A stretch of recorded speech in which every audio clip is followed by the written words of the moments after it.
नमस्कार दोस्तों, जय श्री श्याम। काफी निवेशक का कहना है कि सर आपको पता है मार्केट में कितनी गिरावट देखने को मिल रही है, 2-2, 3-3, 4-4% का करेक्शन देखने को मिल रहा है डेली बेसिस पे। हमारा पोर्टफोलियो है, हमने 3 साल 5 साल 7 साल से निवेश कर रहे हैं, फिर भी पोर्टफोलियो देखे तो जो रिटर्न है ना वो तो नेगेटिव हुआ, लेकिन प्रिंसिपल वैल्यू भी धीरे धीरे डाउन जा रही है। एक टाइम ऐसा आएगा हमारी वैल्यू टोटल 0 हो जाएगी, तो सर हमको पैसा निकाल लेना चाहिए, ये बढ़िया टाइम है। देखो यहाँ पे मैं आपको ये तो नहीं बोलूंगा कि पैसा निकाल लो या पैसा आपको निवेश करके रखना है, लेकिन आज की वीडियो आप कंप्लीट वॉच करोगे तो आपको बिना बोले समझ में आ जाएगा कि आगे आपको क्या करना है। देखो पैसा निकालना, पैसा आपका है, आप चाहो तो निकाल सकते हो, अगर आपकी रिस्क लेने की कैपेबिलिटी है तो आप निवेश करके रख सकते हो, लेकिन एक बार ये पूरा वीडियो वॉच कर लो जिससे आपको समझ में आ जाएगा कि म्यूचुअल फंड में अगर निवेश कर रहे हो तो यहाँ पे किस तरीके की इस टाइम में आपको प्लानिंग करनी है। तो चलिए शुरू करते हैं। चैनल पे नए हो तो चैनल को सब्सक्राइब कर देना और बेल आइकन के बटन को दबा देना। तो यहाँ पे सबसे पहले देखो मैं आपको एक पर्टिकुलर मिड कैप कैटेगरी का फंड बताऊंगा। पर्टिकुलर फंड का नाम है निप्पॉन इंडिया ग्रोथ फंड। अभी मिड कैप कैटेगरी का फंड है। अब यहाँ पे देखो सबसे इंपॉर्टेंट बात क्या है, मैंने इस पर्टिकुलर फंड को इसलिए लिया है, अगर यहाँ पे लॉन्च डेट की बात करें तो 7 अक्टूबर 1995 को क्या हुआ था, ये लॉन्च हुआ था। मतलब 1995 में क्या हुआ था, ये मार्केट के अंदर आया था, और जब ये फंड मार्केट में आया था इसका एनएवी प्राइस था 10 रुपए का। क्लियर है, बिकॉज एनएफओ के रूप में सारे फंड आते हैं। और अभी करंट टाइम में अगर आप इसका देखोगे एनएवी प्राइस तो वो आपको मिलेगा 3890 रुपए का। मतलब 10 रुपए का आया और यहाँ पे ऑलमोस्ट यहाँ पे 4000 रुपए का एनएवी प्राइस आपको देखने को मिल रहा है। अब यहाँ पे मैंने मिड कैप कैटेगरी का फंड इसलिए लिया है बिकॉज जो सबसे ज्यादा हमको गिरावट देखने को मिलती है वो मिड कैप और स्मॉल कैप में मिलती है। अभी मैं वीडियो में आपको जो बताऊंगा स्मॉल कैप का डेटा कलेक्ट नहीं हो पाया था, इसलिए मैं मिड कैप के ऊपर बता रहा हूँ, लेकिन कंसेप्ट यहाँ से आपका अच्छे तरीके से क्लियर होगा। उससे पहले हम ये देखेंगे 90 कब हमारा फंड आया था। 1995 में हमारा ये फंड मार्केट में आया था। अब यहाँ पे हम क्या करेंगे, पहले देखेंगे इंडिया का मार्केट है उसकी क्या इतिहास है, कितना हमको करेक्शन देखने को मिला है। तो देख लीजिए यहाँ पे stock market correction in India, ठीक है। अब यहाँ पे देख लीजिए अगर हम देखें, ठीक है, हमारा फंड आया था 95 में। अब यहाँ पे बात करें 2004 में, अब मैं आपको एक एक आर्टिकल खोल के नहीं बताऊंगा, मैं आपका बिल्कुल भी टाइम जाया नहीं करूंगा, न मैं आपको ये बताऊंगा कल के दिन का मार्केट क्या था, कितना गिरावट देखने को मिला, आपका पोर्टफोलियो कैसा है, नहीं, बिकॉज ये सारी चीजें आपको पता है। यहाँ पे कुछ अच्छा सीखने को मिलेगा। 2004 में करेक्शन देखने को मिला, 2006 में, 2007 में, 2008 में, 2009 में, फिर 2015, 2016, 2018, 2020 कंटिन्यू करेक्शन देखने को मिला, फिर यहाँ पे 2024, ठीक है। अब आप ये सोचो जिस भी बंदे ने निवेश करा होगा उसकी तो हालत खराब हो गई होगी कि भैया मैंने मेरा पैसा निवेश करा, 4 में डाउन गया, फिर 6, 7, 8, 9 कंटिन्यू यहाँ पे देख लीजिए 4 साल तक नेगेटिव वैल्यू। अभी भी समझ में नहीं आई ना, लेकिन अब देखो अब यहाँ पे क्या होगा, बिल्कुल आपका जो कंसेप्ट है अच्छी तरीके से क्लियर होने वाला है। बिकॉज देखो यहाँ पे मैंने एक चार्ट बना रखा है, इस चार्ट के माध्यम से क्लियर आपको पता पड़ेगा कि क्या कंडीशन रहने वाली है। ये चार्ट सिर्फ और सिर्फ मैंने इसलिए बताया आपको एनएवी प्राइस का पता पड़े, इसके आगे वाले चार्ट में हम आपको बताएंगे कि यहाँ पे कितनी गिरावट देखने को मिली थी। अब यहाँ पे देखो सबसे पहले अगर हम बात करें 95 में हमारा फंड लॉन्च हुआ था, 95 से लेके यहाँ पे आप देखोगे ऑलमोस्ट 2001 तक, तो यहाँ पे बिल्कुल ग्राफ आपको नीचे की तरफ नजर आएगा, ठीक है। उसके बाद देखें 2003-4 में तो एनएवी प्राइस यहाँ पे कितनी हो गई थी, 100 रुपए की। जो 10 रुपए का एनएफओ आया था वो 100 रुपए में कन्वर्ट हो गया था।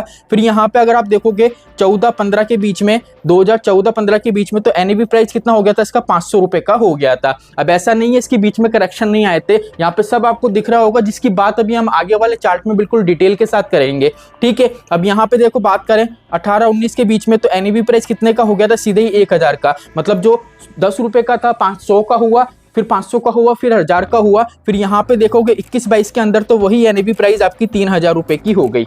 यहाँ तक का कंसेप्ट क्लियर हो गया। और अभी देखोगे तो आप 4000 के आसपास का आपको नजर आएगा। अब यहाँ पे काफी ज्यादा करेक्शन आपको देखने को मिलेंगे, ग्लोबल भी देखने को मिलेगा, इंडिया की जीडीपी भी देखने को मिलेगी, कोविड भी देखने को मिलेगा, लेकिन यहाँ पे आप जो नेक्स्ट वाला आर्टिकल देखोगे सब कुछ यहाँ पे क्लियर होने वाला है, बिकॉज बिल्कुल प्रैक्टिकली यहाँ पे मैंने बताया गया है। अभी जितने भी करेक्शन मैंने आपको बताए थे वो सारे देख लीजिए, लिस्ट आपको यहाँ पे मिल जाएगी, ठीक है। ये लिस्ट मैंने इसलिए रखी है। सबसे पहले बात करेंगे हम 2006 की।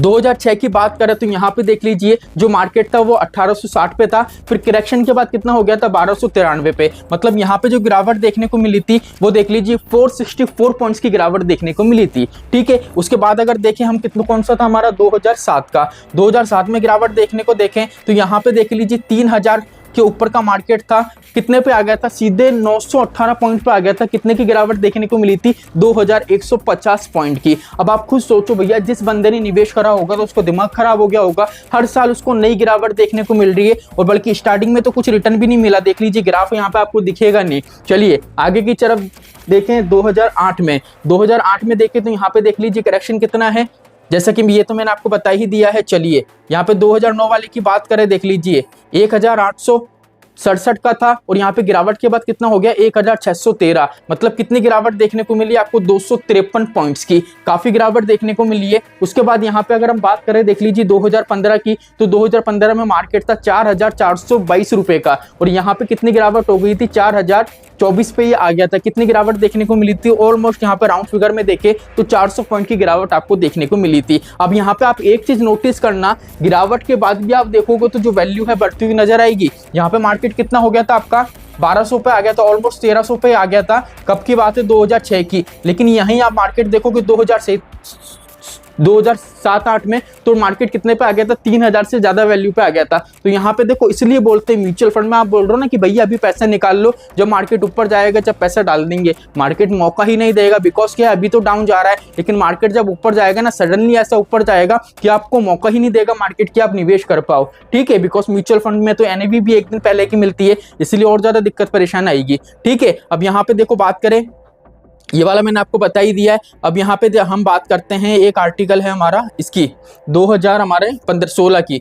2016 की बात करें तो देख लीजिए मार्केट था यहाँ पे 5152 पॉइंट पे, फिर मार्केट गिर के आ गया था 4855 पॉइंट पे, और यहाँ पे जो गिरावट देखने को मिली थी ऑलमोस्ट 300 पॉइंट्स की देखने को मिली थी। ठीक है, अभी मैं आपको अभी करंट टाइम के मार्केट की भी बताऊंगा, जिससे कंसेप्ट आपका क्लियर होगा। ठीक है, उसके बाद अगर हम बात करें 2018 की, ठीक है, तो 2018 में देख लीजिए मार्केट था 7327 का, गिरावट के बाद हो गया था 5749 का। तो मार्केट में देख लीजिए यहाँ पे भी 1600 पॉइंट की गिरावट आपको देखने को मिली थी। अभी गिरावट के बाद आपने ये चीज नोटिस करना, यहाँ पे 1200 पॉइंट है तो फिर वापस से 3000 आ गया, यहाँ पे 1600 है तो यहाँ पे देख लीजिए 4400 आ गया। ठीक है, 4400 के बाद 4000 का मार्केट हुआ, तो यहाँ पे देखो 7000 से ऊपर का मार्केट चले गया, और करंट टाइम में मार्केट देखोगे तो उसका वैल्यूएशन और ज्यादा बढ़ा हुआ आपको नजर आएगा। जैसा कि मैंने आपको बताया था 4000 रुपए की एनएवी अभी के टाइम में आपको करंट टाइम में देखने को मिलेगी। ठीक है, चलिए अब यहाँ पे देखते हैं, हम बात करते हैं 2020 की। अगर 2020 की बात करें तो देख लीजिए यहाँ पे कितना था, 6792 रुपए इसका प्राइस था, और गिरावट के बाद कितना हो गया था, 4352 का। तो यहाँ पे जो टोटल गिरावट देखने को मिली थी, सबसे ज्यादा गिरावट देखने को मिली थी कोविड वाले टाइम में, और वो गिरावट थी यहाँ पे 2440 पॉइंट की। ठीक है, तो इतनी गिरावट के बाद भी अगर आप देखोगे यहाँ पे तो मार्केट में कितनी स्टेबिलिटी के साथ गिरावट इतनी सारी थी, कंटिन्यू गिरावट थी, फिर भी मार्केट ने क्या है, पॉजिटिव वे में रिटर्न बना के दिया है। मतलब जो 10 रुपए का एनएफओ आया था, अभी के टाइम में 4000 रुपए का उसका प्राइस है। तो यहाँ पे यही होता है, देखो म्यूचुअल फंड को इसलिए बोला जाता है लॉन्ग टर्म का। अब हम मान लेते हैं जब ये पर्टिकुलर फंड मार्केट में आया था, 10 रुपए का एनएवी प्राइस था, अगर हम मानते हैं यहाँ पे 1000 रुपए आपने लगाया होता, 10 रुपए का प्राइस था, तो कितने यूनिट अलॉट हुए होता है आपको, 100 यूनिट। अब 100 यूनिट अलॉट हुआ था ना, अब मान लेते हैं हम, आपने तो लमसम करा था बस। ठीक है, अब ये 100 यूनिट को अभी जो करंट टाइम की एनएवी प्राइस चल रही है ना, हम तो मान लेते हैं राउंड फिगर में 4000 की। अब 4000 के हिसाब से भी कैलकुलेट करोगे ना, तो यहाँ पे कितनी वैल्यू हो गई, 4 लाख रुपए की।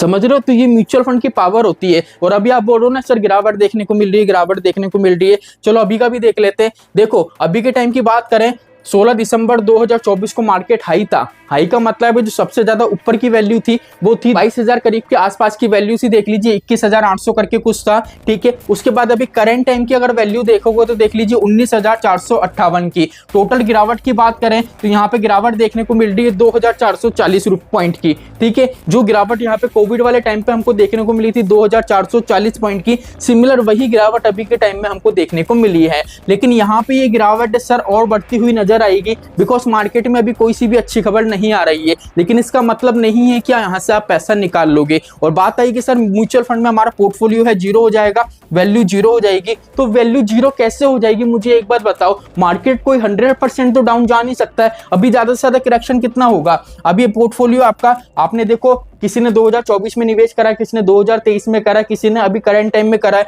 तो किसी के 10% की गिरावट होगी, किसी के 4% की गिरावट होगी, किसी के 15% की गिरावट होगी, किसी के 18% की गिरावट होगी। इससे ज्यादा गिरावट किसी के पोर्टफोलियो में नहीं होगी। अब मान लेते हैं अगर 18% के हिसाब से हम तो ये मानते हैं मार्केट 40% भी टोटल गिरता है, फिर भी एक बात बताओ 60% तो आपके पास है ना। अब ये मत देखो 60% तो सर हमारा प्रिंसिपल, 40% तो सर हमारा प्रिंसिपल जा रहा है। अरे भैया टोटल अमाउंट की बात हो रही है।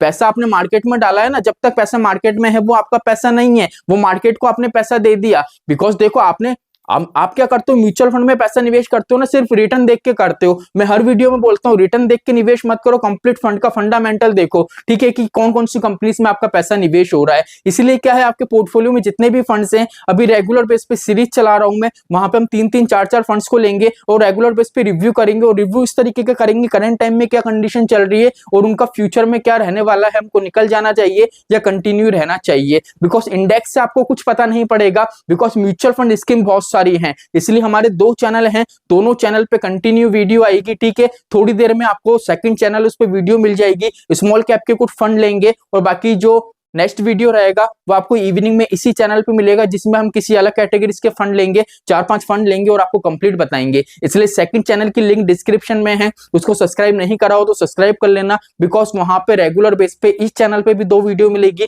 उस चैनल पे भी 2 वीडियो मिलेगी। और बिल्कुल भी घबराने वाली बात नहीं है। आप कमेंट करो कि सर इस वाले फंड को भी लो, उस वाले फंड को भी लो, जितने फंड्स बताओगे सभी फंड्स को लिया जाएगा और कंप्लीट रिव्यू करा जाएगा। तो आई होप समझ में आ गया होगा कि करंट टाइम में आपको क्या करना है, आपको खुद को पता पड़ गया होगा। मैंने भी आपको नहीं बोला कि निवेश रखो या निकल जाओ, अब आपका पैसा है, आपका मन हो तो निकलो, ठीक है, आप रिस्क ले सकते हो तो मार्केट में टिके रहो। मैंने तो आपको कहानी बता दी कि लॉन्ग टर्म में कैसे पैसा बनता है। म्यूचुअल फंड में इसलिए बोला जाता है म्यूचुअल फंड लॉन्ग टर्म का प्लान है, शॉर्ट टर्म का इन्वेस्टमेंट प्लान नहीं है। वीडियो अच्छा लगा तो वीडियो को लाइक करना, सब्सक्राइब करना। जय श्री राम दोस्तों, जय श्री राधे।